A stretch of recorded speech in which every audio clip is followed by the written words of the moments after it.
in the interest of time and staying on schedule, I will call the February 5th Environment and Land Use Committee meeting to order. We'll do a roll call of members. Kevin Whalen. Tony Munson. Dave Larson. Randy Severson. Kellen Nelson, Stacy Klein. and the staff. Haley Passo. Mark Carlson. Verge Gamera. Susan Fisher. I certify that open meeting law requirements have been met with proper posting. We have a 12-item agenda. Any changes? Motion to approve the agenda. Second. Okay, motion by Dave, second by, what's that? Which one did you give it? I'll give it to Kevin. All in favor, say aye. Aye. Opposed? Motion carried. Has everyone had a chance to read through the minutes of our January 2nd meeting? Nice and short. Any corrections or additions? Hearing none, I'd entertain a motion to approve. Yeah. Motion to approve. Okay, motion by Klein, Second. second by Munson. All in favor, say aye. Aye. Aye. Opposed? Motion carried. Next item on agenda is a public hearing for a conditional use permit for livestock siding poultry barn. Adam Guzza petitioner, James Guzza landowner, Town of Arcadia. Randy, would you read the notice, please? Yes. There will be a public hearing held before the Trumpealeau County Environment and Land Use Committee on Wednesday, February 5th, 2025 at 8:30 a.m. in the County Boardroom Courthouse, 18600 Hobson Street, Whitehall, Wisconsin. The purpose is to consider a conditional use permit for a livestock siding permit for the construction of 2 broiler barns with a total animal unit count of 500. The location is the southeast 1/4 of the northeast 1/4 of Section 14, Township 21 North, Range 9 West, in the town of Arcadia, Trempealeau County, Wisconsin, with the parcel number following. The hearing is requested by Adam Guzza, owner and operator, Arcadia, Wisconsin. Trumpealeau County invites you to join this meeting as follows. To provide public comment on these hearings, please call 715-538-1894.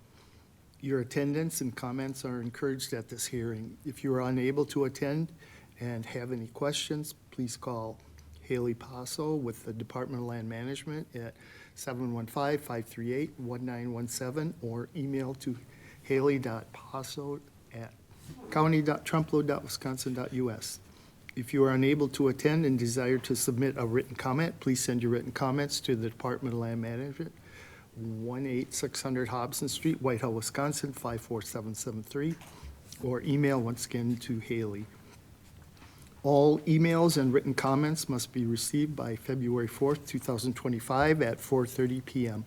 Please know that written comments will be read at the public hearing up to 250 words. All written comments must include the name and address of its author. Any special interest groups or expert witnesses will be allowed 20 minutes to give a presentation and must register at least 1 week prior to the meeting date by calling Haley Passo of the Department of Land Management at 715-538-1917. Sincerely, Haley Passo, County Conservationist. All right, thank you.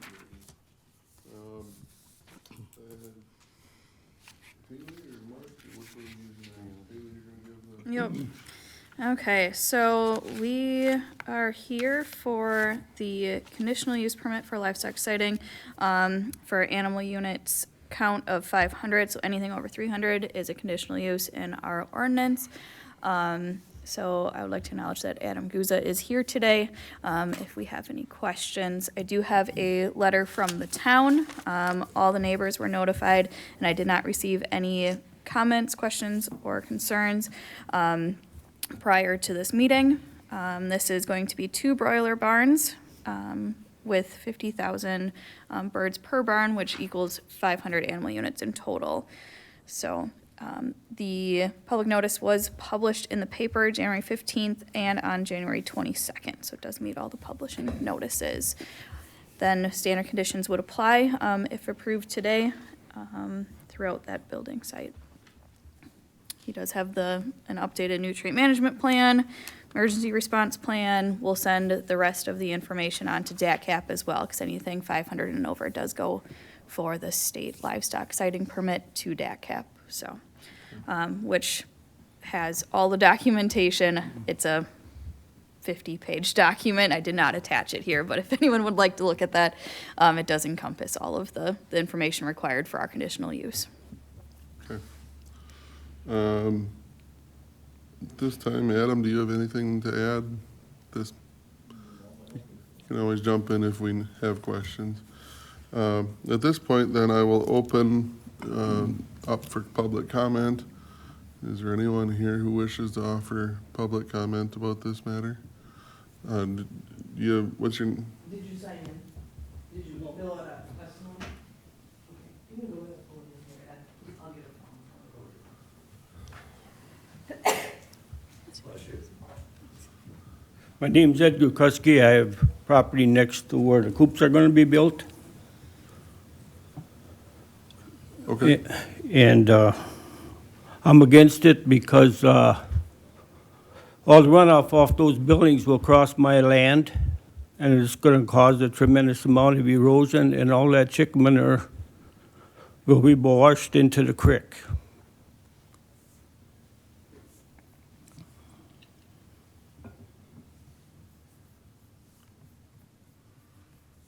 okay.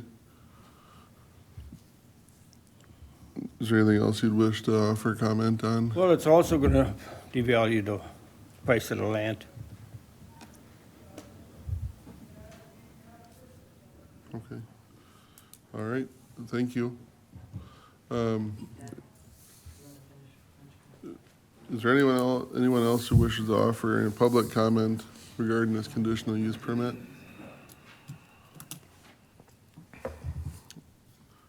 Do I believe we have a letter from the town? We do, yes. Let me scroll back up, because I don't have a hard copy apparently in my stack here. Okay, so it is dated December 9th, 2024. The Town of Arcadia Board of Supervisors was informed by Adam Guza that he is requesting a conditional use permit for a broiler facility. The Town of Arcadia Board of Supervisors unanimously passed a motion at their November 25th, 2024 board meeting stating that they support this request. Sincerely, Lynn Annex, Clerk, Town of Arcadia. Okay. Thank you, Haley. Once again, I will call for public comment. If anyone else wishes to offer a comment on this conditional use permit.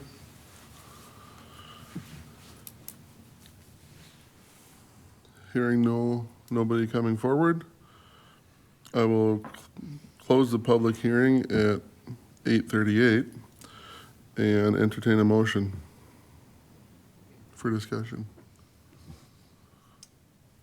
I'll make a motion to approve. Move to approve by Severson, Second. second by Munson. Discussion from the committee. You can go first. Okay. Addressing the gentleman's concern with water runoff and that, and I apologize, I didn't do sufficient research. I scanned this a little bit. Do we have all the containments designed in place to contain the water? That's- Yes, so with the building site, they did receive a stormwater permit from DNR, which is a WPDS permit, that is required as they are disturbing more than an acre of soil. So that is in place. That has to be followed in order to eliminate or reduce the amount of potential runoff coming out of that site. And then, once it is built, there's containment areas around it. And then there's going to be, areas to make sure that the runoff isn't straight down from that site. And then as far as like the nutrient management plan with the manure, they do have a compost facility that will be there for the culled chickens with their manure, and then they're going to be spreading per their nutrient management plan, which is a compliant nutrient management plan. That was my next question, is the acreage there for the nutrient management plan. Correct. Well, my question would be, the petitioner's the leasee of the land, is my understanding in the petition, so is it for like 10 years, the lease? I mean, when we did this back, when they were first coming out, petitioner leased us, or we had to lease them the land for their nutrient management plan, since theirs was in CRP at the time. Yep, so Adam and his dad is the current owner. He will be deeding that over to Adam once this is approved and finalized. They didn't want to deed over the building site land until that was completed. As far as the other sites for nutrient management, they are either in Adam's name or we have a copy of those leases. Okay. Any other questions for staff or for Adam?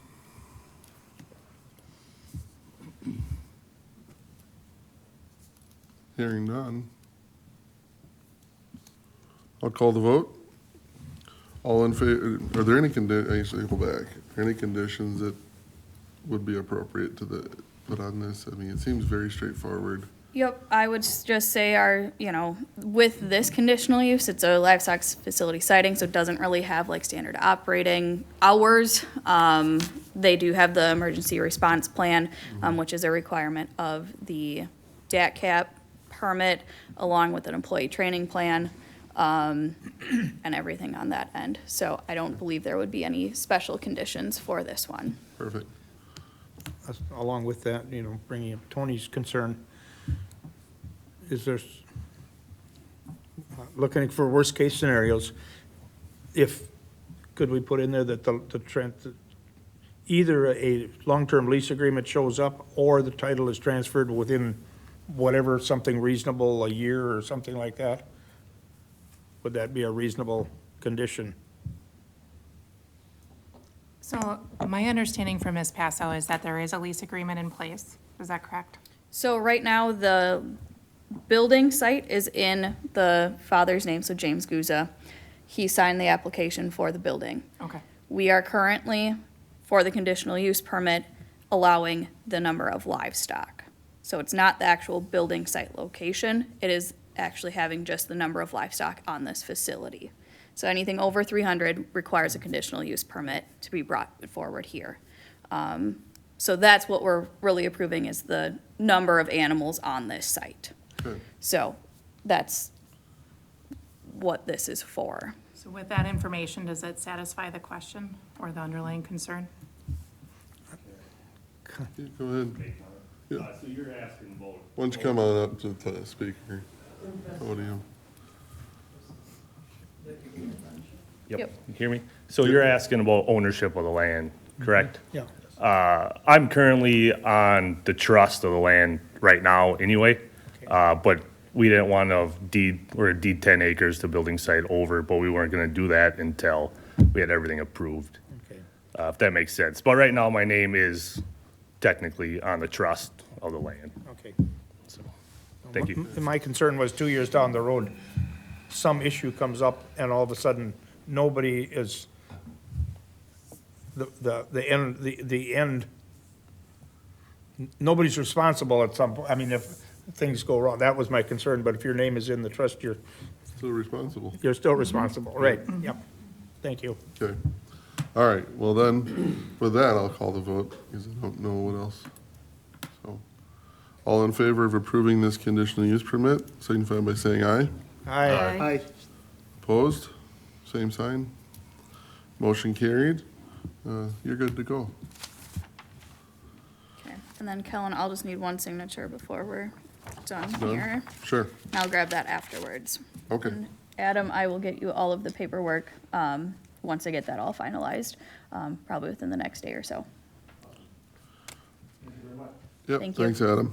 All right, our next item on the agenda is a public hearing for a land use change rezone from commercial to EA2 from Lauren D. and Rosalind Nelson, landowner petitioner, Town of Pigeon.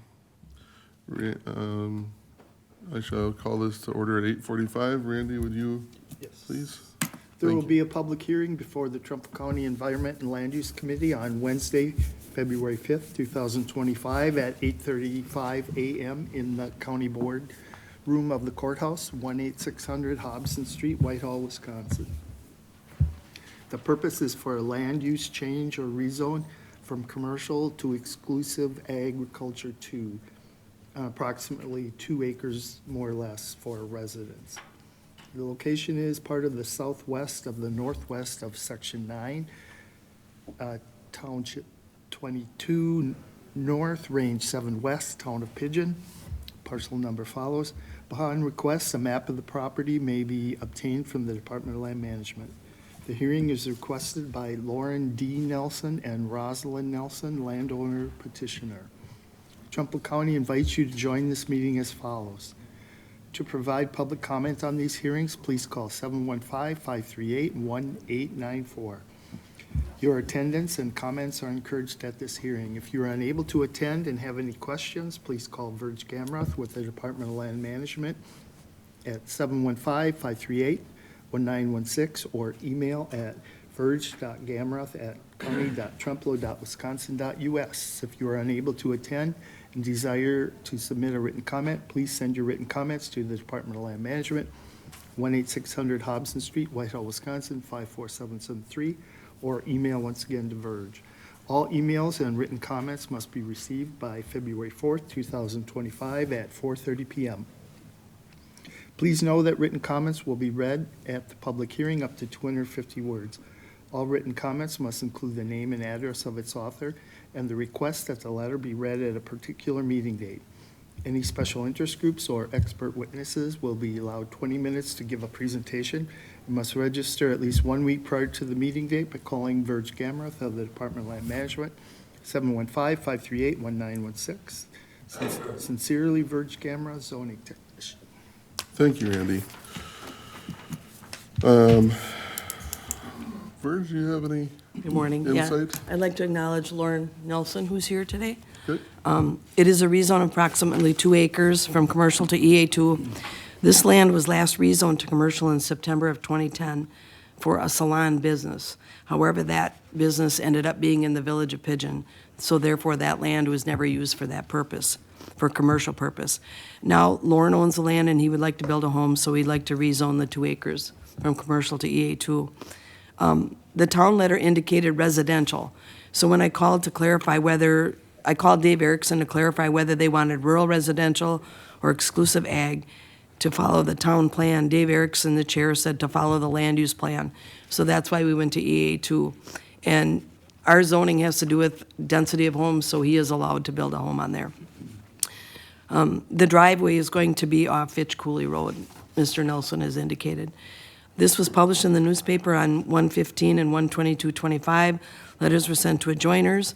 I did receive a call on 1/21/25 from an absentee landowner, Tom Magnuson.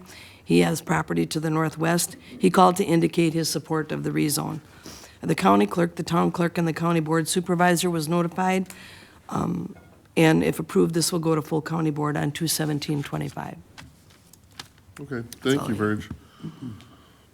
At this point, I'd call for any public comment, if anyone wishes to offer anything. Lauren, do you have anything else you'd like to add at this time? Okay. So it's, if anyone wishes to offer a public comment, please do so now. Verge, do you have a letter from the town? Yes, I do. I have a letter dated January 8th, 2025. Mr. Lauren Nelson, owner of the vacant lot located at the intersection of Fitch Cooley and Highway 53-121, has requested a rezone from the town of Pigeon. This rezone is a request to change from commercial to residential use. The board has approved this request so long as all Trumpealeau County codes regulations are adhered to. Chairperson Dave Erickson. Okay, thank you, Verge. Once again, if anyone wishes to offer public comment, this is your last chance.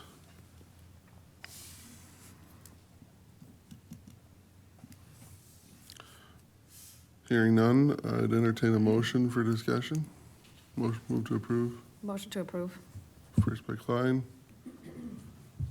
Second. second by Whalen. Okay, discussion from the committee. Oh, wait, I closed the public hearing at 8:50. No discussion. I'm a little confused by the map I've got here. It's in here 90 degrees off, and last I tried to rotate it, and it threw me out, so I had to start over. So, see if somebody else can answer my question. On the map that we got on the screen, it's with the red part all in the center of the picture. Right. You got that? Right there. Okay. Now, there appears we're dividing that, is that what we're doing? No. Just rezoning it. The whole piece. Okay, then, 'cause The next page though shows that what's rural residential is turned to commercial versus it's inverted on the next slide on the program. In the packet, the I think I packet, do yeah. see Yeah. what he's referring to. I'm trying to look for a page number and I can't give you a reference. 7. yeah. No, now Well, go, now there's a go line to, through there you there. go, There. right there. Yeah, That's, The two Like- slides are confusing. yeah, I see what the question is now then. And I could, Well, that's probably a mapping error.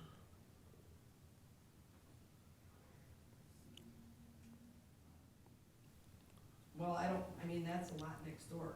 This is the land use, and we're going to exclusive ag two. correct. So, and the zoning on that lot is commercial. So there's something mapped strangely in the on our packet, but the red area behind you, in the Rich. upper, Then read what they're classified Well, This as. is the land use plan. So they want it exclusive ag two, if we're rezoning it, which we are, so we're going to exclusive ag two. I don't know what's going on with this lot. what is the, yeah, But this is what's today. correct. Yes, So it's correct. presently Yep, commercial. yep, Well, And the only that's what question we they're were asking is because the way the packet shows it, the bottom one would be going commercial, whether there'd be any restrictions to that one in the future or not. this is actually a different lot. No, Correct. that shows this is land use, it shows it's going to exclusive ag two. What's the red? But we're not dealing with this lot. Correct, but in the future, if we would have to be dealing with that, would there be any restrictions by doing that according to that map? That I'm aware of. Okay. So I think this map is the land use plan that was approved prior. So right now that, this one's already zoned rural residential. So if, they could essentially change it to commercial if they wanted, but why do that?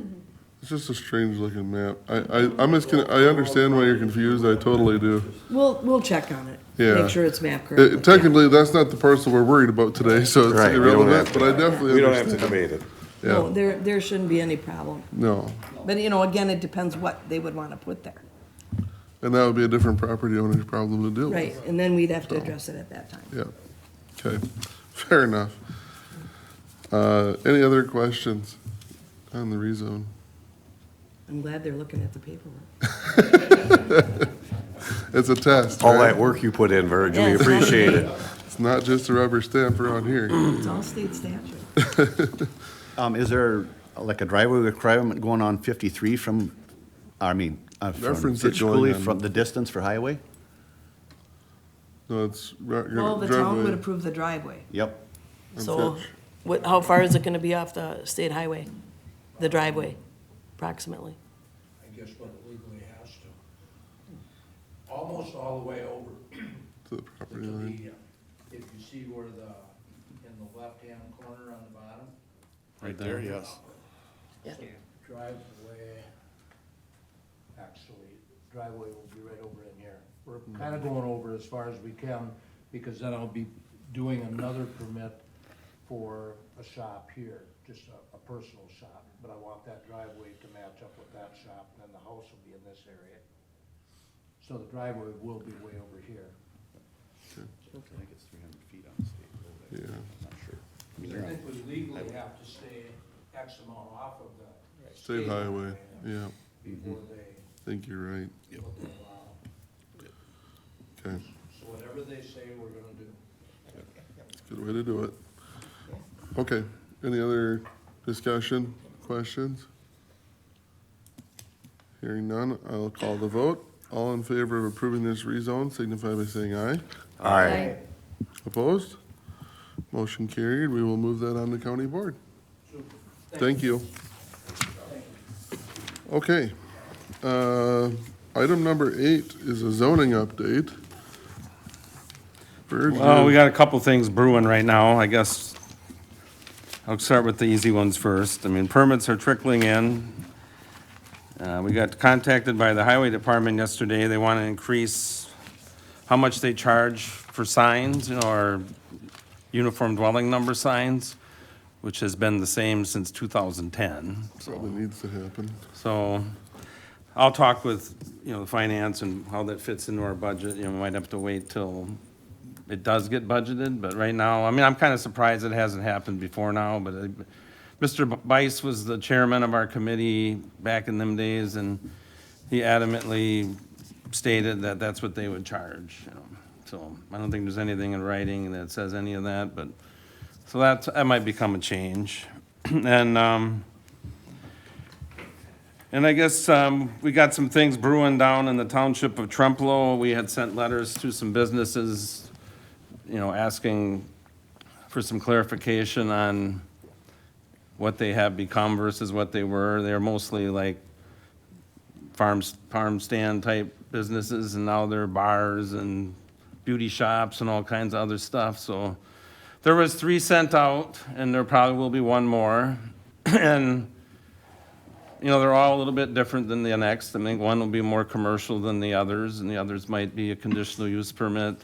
So this will kind of fall into future agenda items also.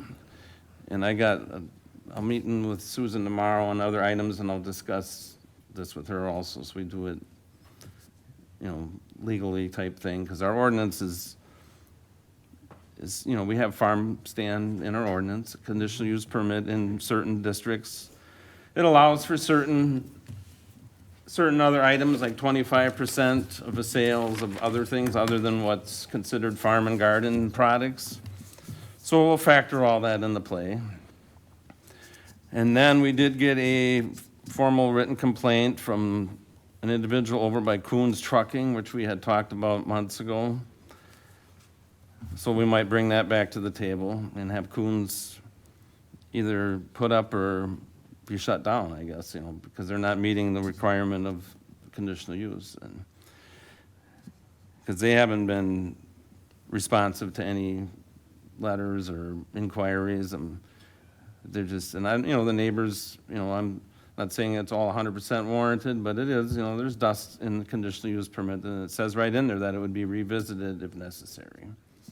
So we did decide that they'd have to file a formal complaint, and one of the neighbors did, so. And then citations, we started all over with some of these junk citations. And we might not do that right now because of the frozen conditions, but there are more of those coming down the pike too, so.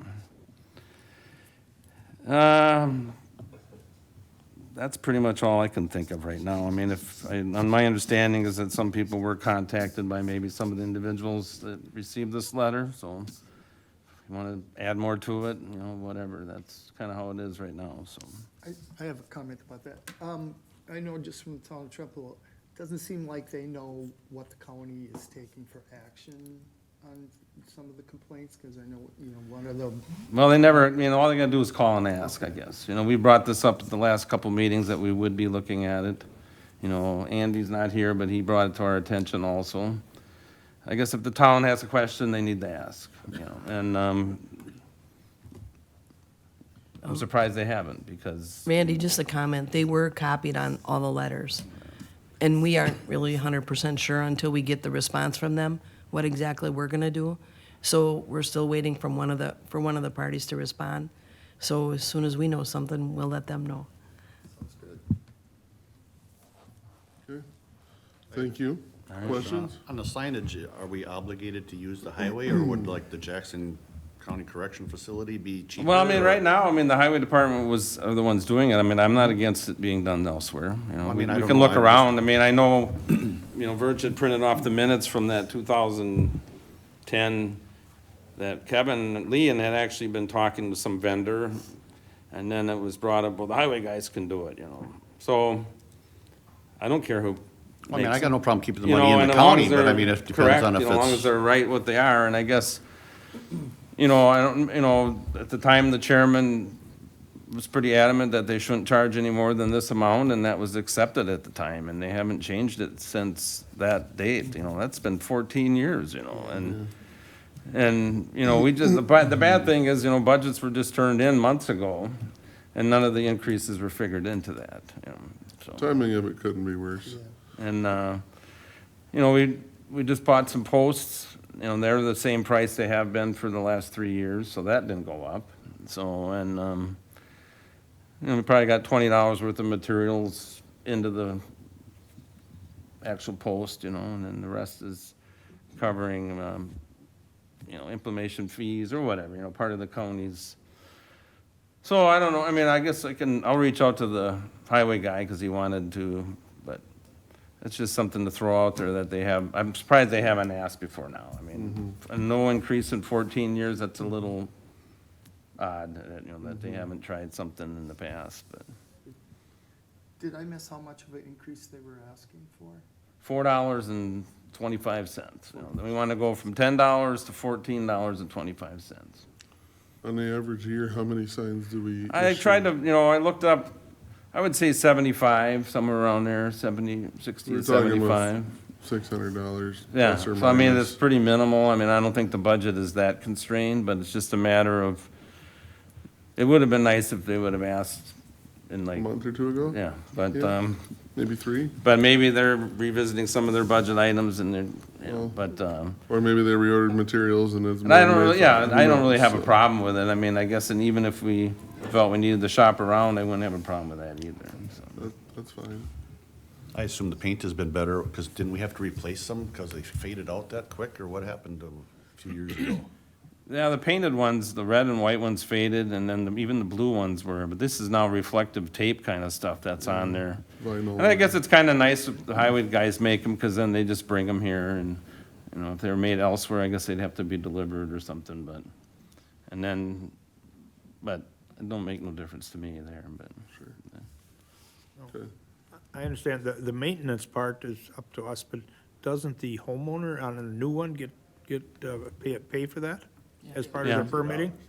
So They, that, we don't give out free ones very sometimes the township will pay for one that they smucked with a plow or something, but yep. everybody usually pays for their sign. Yeah.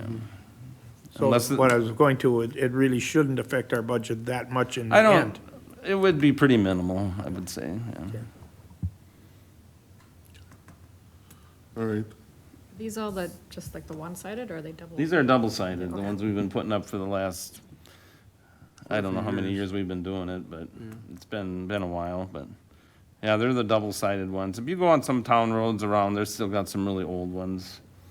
And we might replace them on an as-needed basis. Some townships were putting, talking about replacing them all, but, all that costs, Money too. but, and, we just make aware that, and I don't know if it needs to be an approval thing or whatever, we can just do it at the department level as far as paying a little bit more, but just thought I'd mention it. I had suggested at one point that maybe some of that CapEx money could have been used to put double-sided signs out. Because Everywhere. I personally paid to have my sign replaced because it's double-sided and I live on a state highway. So if you're going 60 miles an hour down a state highway, how are you supposed to see the address that's parallel to the road? And I think it's a hindrance for first responders too. That's agree with that's you. the biggest concern, is Yeah. they got a difficulty that way. So it may be something we want to keep in the back of our mind, that if we do have extra money to spend, maybe we could redo the signs. The other thing is if the only time we really pay for them, Dave, is if we find that there was a missed residence when all the signs were replaced, and we can go back in the records, then we will pay for that sign. But usually it's whoever damaged it or the landowner themselves. Yeah.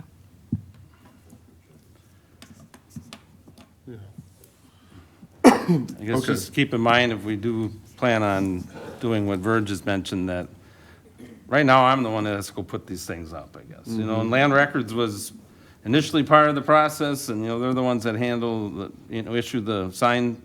Emergency management did it at one time, some townships did it at one time. So if we decide to go replace hundreds and hundreds of signs, there's gonna have to be a different way of putting them Method up. by which, yeah. Yeah, then it should almost rely on the townships. I mean, some counties leave it up to the landowner, but you know how that goes. Yeah, Some then they people don't just never put it in put the 'em proper up. place They're either. leaning up against their garage and there's their sign, but it's just throwing that out there, you know, but, yeah, we can visit that, I guess, at the time, so. Okay. If there's nothing else for you, Mark? Thank you. No, I think that's good for now, I guess, so. Sounds good. Conservation update, Haley. Yeah, I'm gonna have a little bit more exciting, fun things to talk about, I guess.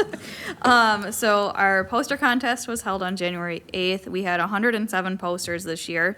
3 of them went to, we had, each division went to the area association, and 3 of the posters took third at area. So we won't have any going to state, but we had 3 place at the area contest. The speaking contest was also held on the 8th. We had 5 elementary speakers this year. Sophie Schaefer from GT Middle School will be moving on to state this year at our annual conference because she won first in our local and in the area contest, which is really exciting to have another speaker going this year again. So last year, as a reminder, we did have someone go and they did place first at state as well. So hopefully, fingers crossed, Sophie can do the same. So, which is really exciting. All the speakers did an awesome job. I always learn so much, even from the kids when they come in and speak for their 3 to 5 minutes. It's a really fun event to be at. Then nutrient management classes are being held at Western Tech. There has been, I think, 4 of them. And then we have received, or there's been, I think, over 15 participants in each of those classes, which is really good to getting nutrient management plans completed. And we do reimburse the class fee for that with our nutrient management farmer education grant. So it's a great way for producers to write their own grant or to write their own plan and get reimbursed for that class. So it's a great opportunity. We have received over, I think it's like 25 plans with over 14,000 acres already. They are due April 15th. So if you have questions, you can contact Rick on more of the nutrient management information there. Next week, I am hosting a little pop-up event with Wisconsin Land and Water for the Young Conservation Professionals Network. So that'll be on February 13th. We'll be hopefully, fingers crossed and weather permitting, going out to a site with a wetland and a prairie restoration that we did in partnership with U.S. Fish and Wildlife. So they are also going to be there. So this is for a lot of younger or newer staff to the conservation world. So it'll be really interesting to see who all shows up. They are doing, Land and Water's doing these events throughout the state. I think there's like 4 or 5. So we were contacted to see if we wanted to do one here. So I said, let's go for it. We'll see what happens. And then with Land and Water, our conference is scheduled the first week of March.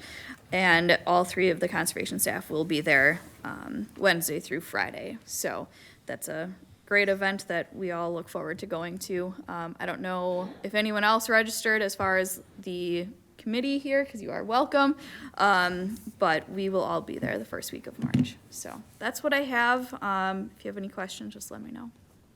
Okay. Is the registration closed for that? I think like the pre-registration was closed on the 1st, but I think they're still taking some registrations. If you want, I can get you in contact with like the people that are in charge of that. Okay, yeah, and I'll ask you a question afterwards. Okay. It's an email that I got regarding that too. Okay, thank you, Haley. Not anything from your report, but just a question. Are we participating in any way, shape, or form with the Village of Oliva in dredging out their pond or trying to help make plans or anything?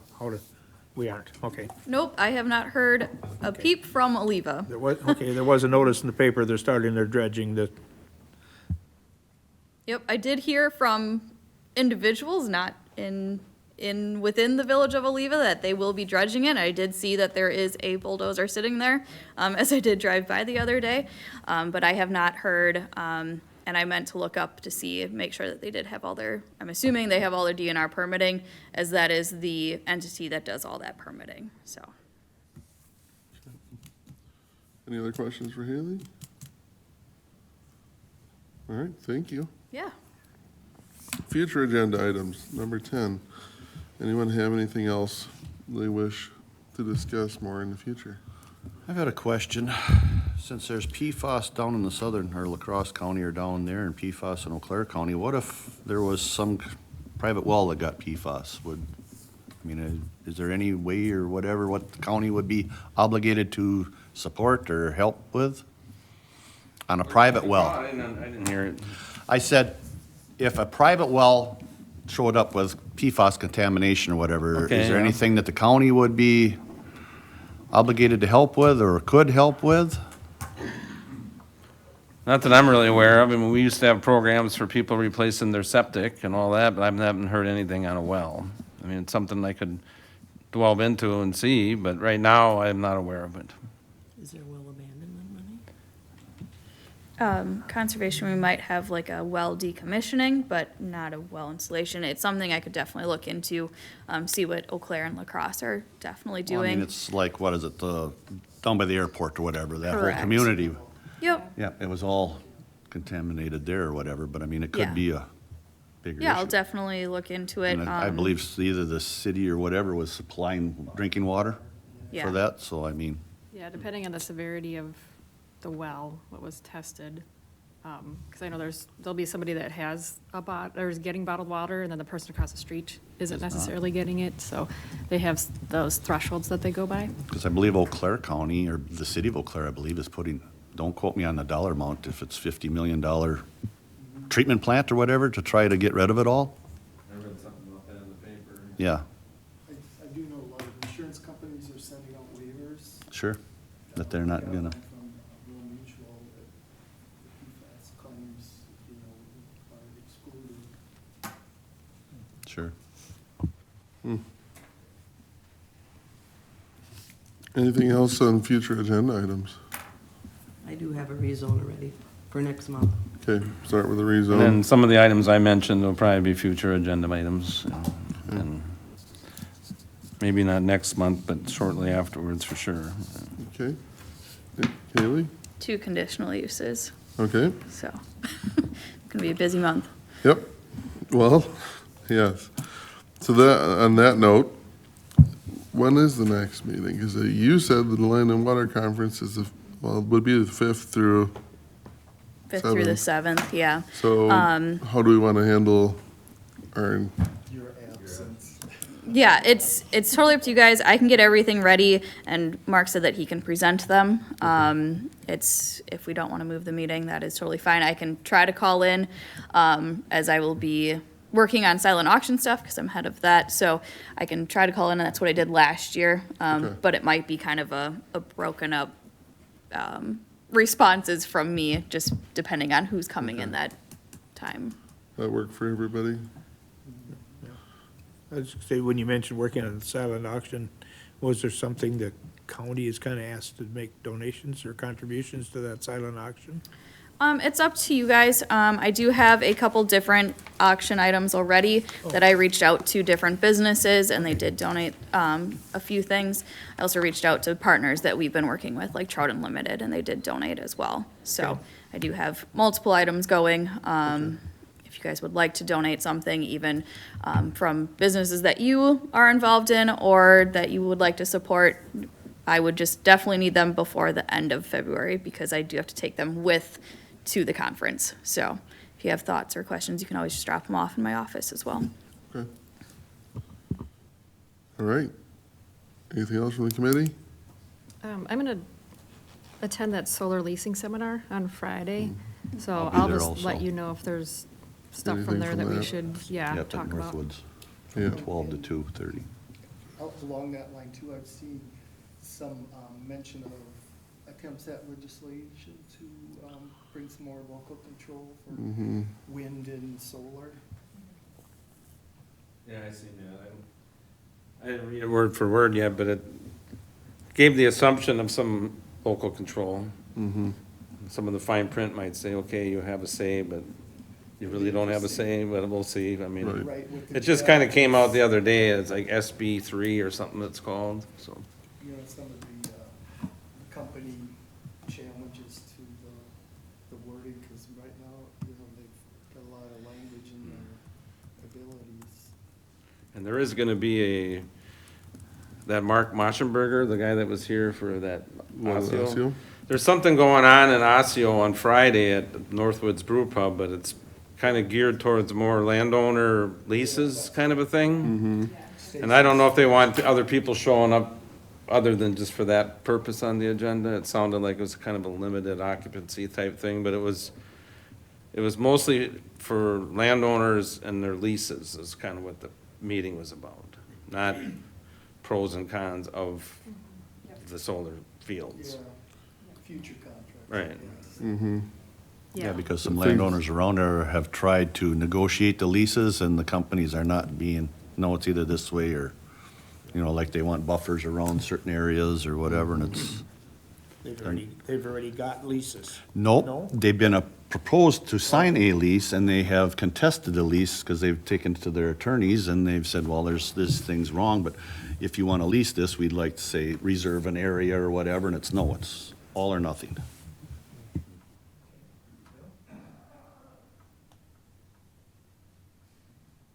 Okay.